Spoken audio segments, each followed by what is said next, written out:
السلام علیکم، 10th class کیسے ہیں آپ لوگ؟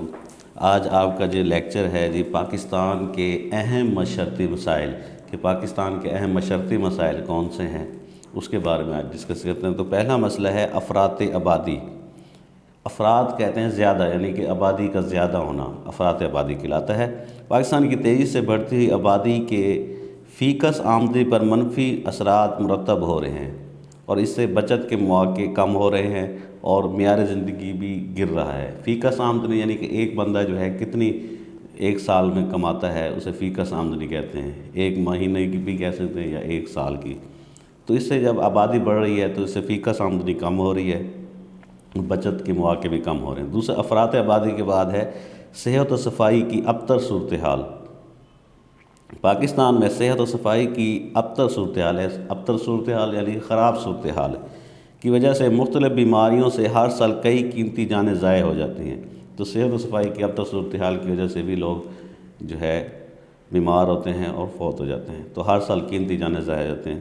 اس کے بعد تیسرے نمبر پہ ناخواندگی اور جہالت۔ ناخواندگی کہتے ہیں پڑھا لکھا نہ ہونا، ناخواندگی پڑھا لکھا نہ ہونا، جہالت بھی علم کا نہ ہونا جہالت کہلاتے ہیں۔ ناخواندگی اور جہالت بھی پاکستان کا ایک اہم معاشرتی مسئلہ ہے۔ ناخواندگی سے افراد میں اچھے اور برے میں تمیز کی صلاحیت کم ہو جاتی ہے اور وہ اقتصادی ترقی میں کوئی اہم کردار ادا نہیں کر سکتے۔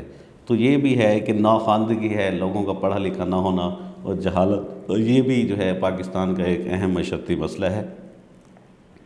اس کے بعد ہے کمزور معیشت۔ پاکستان کی کمزور معیشت کے باعث لوگوں کا بے روزگار ہونا بھی ایک معاشرتی مسئلہ ہے۔ بے روزگاری بھی ایک بہت بڑا معاشرتی مسئلہ ہے پاکستان کا، جو ملک میں انتشار کے اضافے کا باعث ہے، لڑائی جھگڑے کا باعث ہے، تو یہ بھی ایک مسئلہ ہے۔ اس کے بعد ہے غربت و افلاس۔ غربت پاکستان میں روزگار کے مناسب مواقع نہ ہونے کی وجہ سے پاکستان میں غربت و افلاس ہے، غربت بہت زیادہ ہے، غریبی بہت زیادہ ہے، اسی لیے لوگوں کا معیار زندگی پست ہے، یعنی کہ جو اچھا وہ کھا پی نہیں سکتے، پہن نہیں سکتے، تو یہ بھی معیار زندگی جو ہے ان کا بہت کم ہے، اچھی تعلیم بچوں کو نہیں دلوا سکتے۔ غربت کے خاتمے کے لیے ضروری ہے کہ نئی ملازمتیں پیدا کی جائیں اور وسائل بہتر کیے جائیں، تو نئی ملازمتیں پیدا کر کے بھی ہم غربت و افلاس ختم کر سکتے ہیں۔ دولت کی غیر مساوی تقسیم ہے۔ پاکستان میں دولت کی غیر مساوی تقسیم سے امیر امیر تر ہو رہا ہے اور غریب غریب تر ہو رہا ہے، جس سے کئی مسائل پیدا ہو رہے ہیں۔ تو یہ دولت کی غیر مساوی تقسیم بھی جو ہے اس میں بھی آ جاتا ہے، یہ پاکستان کے قومی مسائل ہیں۔ اس کے بعد ہے قومی اور علاقائی زبانیں جو ہیں۔ قومی زبان جو ہے پاکستان کی جو ہے وہ اردو ہے۔ اردو کے بارے میں آج ہم پڑھتے ہیں۔ اردو پاکستان کی قومی زبان ہونے کے ساتھ ساتھ قومی تشخص کی علامت ہے، قومی پہچان ہماری ہے، قوم کی پہچان ہے اور رابطے کی زبان کی حیثیت رکھتے ہیں۔ ایک شخص دوسرے شخص سے جب تعلق رکھتا ہے تو وہ زبان سے ہی ایک دوسرے بات چیت کے ذریعے ہی بتاتا ہے۔ جنوبی ایشیا کے مسلمانوں کے عہد حکومت میں لشکروں میں مختلف علاقوں کے لوگ بھرتی کیے جاتے تھے۔ ان میں پنجابی، سندھی، پٹھان، بنگالی، بلوچی، عربی، ایرانی، ترکی اور ہندوستانی وغیرہ شامل تھے۔ لشکر میں موجود یہ لوگ مختلف زبانیں بولتے تھے، اسی لیے ان کے میل جول سے ایک نئی زبان اردو پیدا ہوئی۔ اردو ترکی زبان کا لفظ ہے جس کے معنی لشکر ہے، اردو ترکی زبان کا لفظ ہے جس کے معنی ہے لشکر کے، کیونکہ بہت سے لشکر آ کے ہندوستان میں آئے تو اکٹھے رہے، مختلف قوموں کے لوگ تھے، مختلف جو ہے بولنے والے تھے، زبانیں بولنے والے تھے، تو ان کے ملنے سے جو ہے ایک زبان بنی جسے اردو کہتے ہیں، اسی لیے اسے لشکری زبان بھی کہا جاتا ہے۔ اب اردو کا ارتقاء کہ اردو کس طرح مراحل طے کر کے آج تک یہاں تک پہنچی ہے۔ شروع میں اسے ہندوی یا ہندی اور ہندوستانی کہا جاتا تھا، بعد میں یہ ریختہ کہلائی۔ اس طرح اردو نے مختلف ادوار میں اپنے کئی نام تبدیل کیے ہیں۔ مختلف دور میں اس کے پہلے ہندی کہا جاتا ہے، ہندوی کہتے تھے، پھر ریختہ کہتے تھے اور بعد میں اسے اردو میں کہا گیا اس کو۔ مختلف مراحل میں ناموں کی طرح اس کا ادبی آہنگ بھی بدلتا رہا۔ مثلا امیر خسرو ہندی کے قدیم شاعر گردانے جاتے ہیں۔ امیر خسرو جو ہے وہ جو ہے آپ کہہ لیں کہ ہندی یا اردو جو قدیم زبان ہے اس کے جو ہے شاعر گردانے جاتے تھے۔ اسی طرح ریختہ کے دور میں مصطفیٰ وغیرہ اور اردو معلیٰ کے دور میں مرزا غالب اور ذوق وغیرہ مشہور شاعر ہیں۔ تو یہ مشہور شاعر ہیں۔ ریختہ، جب اسے اردو زبان کو ریختہ کہا جاتا تھا تو اس میں یہ شاعر آ جاتے ہیں اس دور میں۔ 1647 میں بادشاہ شاہ جہاں نے آگرہ کی بجائے دہلی کو اپنا دارالخلافہ بنایا تو لشکری زبان بولنے والے اور دہلی کی زبان بولنے والے ایک ہی بازار میں رہتے تھے۔ بادشاہ نے اس بازار کو اردو معلیٰ کے نام سے پکارنا تجویز کیا اور لہٰذا وہاں بولی جانے والی زبان کو اسی نسبت سے اردو معلیٰ یا دہلوی زبان کہا جانا، یعنی اس بازار کا نام جو ہے اردو معلیٰ رکھا گیا تو زبان جو ہے کو بھی ہے اردو معلیٰ کہا جاتا ہے، اردو معلیٰ یا دہلوی زبان کہا جانے لگا۔ تو یہ تھا ارتقاء، تھا اردو کا ارتقاء۔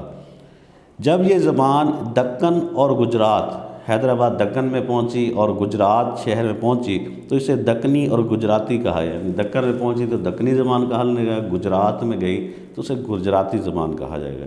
اس کی مقبولیت شہرت کو دیکھ کر عمرہ نے اس کی ترقی کے لیے خصوصی کوششیں کی۔ اس طرح یہ بول چال کی سطح سے بلند ہو کر بہت جلد ادبی درجہ تک پہنچ گئی۔ اب ہم دیکھتے ہیں کہ اردو شاعری کا آغاز کیا ہوا، شروعات اردو شاعری کا کیسے ہوئی۔ جدید تحقیق کے مطابق سلطان محمد قلی قطب شاہ والی گولکنڈہ نے جو ہے اردو غزل کا پہلا دیوان مرتب کیا۔ اردو غزل کا پہلا دیوان، جو کتابیں لکھی ہیں اردو کی اسے دیوان کہتے ہیں، تو پہلا دیوان انہوں نے مرتب کیا۔ دکن ہی کے ولی دکنی کا شمار بھی اردو کے ابتدائی شعراء میں ہوتا ہے۔ اس طرح جن شعراء نے اردو ادب کا دامن وسیع تر کیا، یعنی اردو کو پھیلایا، تو ان میں مرزا محمد رفیع، سودا، میر تقی میر اور خواجہ میر درد شامل ہیں۔ تو یہ جو ہے انہوں نے ان کو پھیلایا اردو زبان کو شاعری کے ذریعے۔ دہلی اور دکن کے علاوہ اردو کی مقبولیت ریاست اودھ اور لکھنؤ میں بھی ہونے لگی۔ اسی سرزمین پر غزل کے ساتھ ساتھ مرثیہ گوئی کے فن کا بھی فروغ ہوا، اور مرثیہ یعنی غم بھری داستان جو اس میں نظم کی صورت میں بیان کی جاتی ہے اسے مرثیہ کہتے ہیں، اور انیس اور دبیر جیسے بلند پایہ شعراء اردو کو نصیب ہوئے۔ اس طرح 19ویں صدی کے ابتدائی اشروں میں نظم کو خوب ترقی ملی۔ 19ویں صدی کے شروع میں جو ہے ابتدائی جو سال ہیں، عشرہ 10 سال کو کہتے ہیں، ابتدائی اشروں میں نظم کو خوب ترقی ملی۔ اسی دور میں ذوق، بہادر شاہ ظفر اور مرزا غالب جیسے عظیم المرتبت شاعر پیدا ہوئے۔ مرزا غالب کی غزل کے ساتھ ساتھ ان کی نثر بھی اردو ادب کا قیمتی سرمایہ ہے۔ نثر جو سبق لکھے جاتے ہیں وہ نثر ہوتی ہے۔ اسی طرح اسی زمانے مولانا حالی نے مستس لکھی اور مسلمان قوم کو جھنجھوڑ کر اپنے عظیم ورثے کا احساس دلایا۔ شاعر مشرق علامہ محمد اقبال رحمۃ اللہ علیہ کے فلسفے اور شاعری کا سورج اس کے بعد شروع ہوتا ہے۔ انہوں نے اپنی شاعری کے ذریعے پورے جنوبی ایشیا کے مسلمانوں کو یہ بات باور کرانے کی کوشش کی کہ مسلمان عظیم ثقافتی، تمدنی اور نظریاتی ورثے کے حامل ہیں۔ علامہ محمد اقبال رحمۃ اللہ علیہ نے اردو اور فارسی دونوں زبانوں میں شاعری کی ہے۔ ان کی شاعری عوام میں اتنی مقبول تھی، مشہور تھی کہ بعض لوگوں کو ان کی طویل نظمیں بھی یاد ہو جاتی ہیں۔ اتنی طویل نظمیں بھی وہ یاد کر لیتے تھے، اتنے مشہور تھی، اچھی نظمیں لکھی ہوئی تھیں۔ علامہ محمد اقبال کے بعد جدید ادب کے زیر اثر اردو ادب میں ترقی پسند تحریک کا آغاز ہوا۔ اردو کی ترقی میں نثر نگاروں کا کردار، اب جو ہے یہ تو غزل یا نظمیں تھیں، اب ہے کہ جو اردو کی ترقی میں نثر نگاروں نے کیا کام کیا ہے۔ 1857 کی جنگ آزادی کے بعد جنوبی ایشیا میں سیاسی اور معاشرتی حالات میں نمایاں تبدیلی آئی۔ 1857 کی جنگ آزادی کے بعد، جس کے بعد تخلیقی اردو ادب نے ایک نیا رخ اختیار کیا۔ سر سید احمد خان کی تحریک علی گڑھ کی وجہ سے مسلمانوں کی معاشرتی ترقی کے ساتھ ساتھ اردو ادب میں نثر نے نمایاں ترقی حاصل کی۔ سر سید احمد خان اور ان کے رفقا نے اردو نظم اور نثر پر نئے تجربات کیے اور اردو کو کئی نئی جہتوں سے، نئی شکلوں میں، نئی پہچان سے جو ہے روشناس کرایا۔ اس دور میں قومی احساس، درد، بحیثیت مجموعی پیدا ہوا۔ انہی ایام میں مولانا شبلی نے جو ہے اسلامی تاریخ کو ایک نئے انداز میں پیش کیا۔ تحریک آزادی کے دوران اور قیام پاکستان کے بعد اردو ادب کی ترقی میں ایک آزاد اور اعتماد کی فضا قائم ہوئی، جس میں مختلف ادیبوں نے اپنے اپنے اصناف سخن میں نمایاں کام کیا۔ سخن جو لکھی ہوئی بات، سخن کہتے ہیں بات کو، اب نظم بھی ہو سکتی ہے، نثر بھی ہو سکتی ہے، غزل بھی۔ ان میں تحقیق و تنقید اور اردو شاعری، اردو ناول نگاری اور ڈرامہ نویسی اور افسانہ نویسی اس میں قابل ذکر ہیں۔ تو یہ تھا آج کا آپ کا لیکچر، امید ہے کہ آپ کو سمجھ آئے گی، اور خدا حافظ۔